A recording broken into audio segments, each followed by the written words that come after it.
Hello everyone, welcome to today's lesson. Today we're going to learn how to divide powers. Let's begin. Usually, when you're being asked to divide powers, the division will take the form of a fraction, like this one. Don't get freaked out because you see a fraction.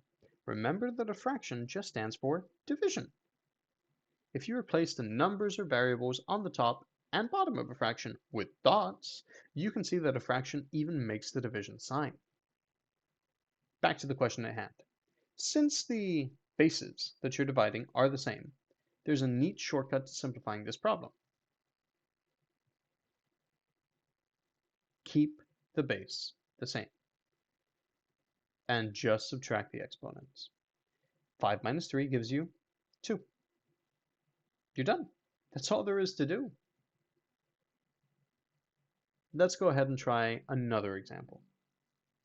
Let's say you're given this expression to simplify. Well, the exact same method still works. Since your bases are the same, you can simply keep your base and just subtract your exponents.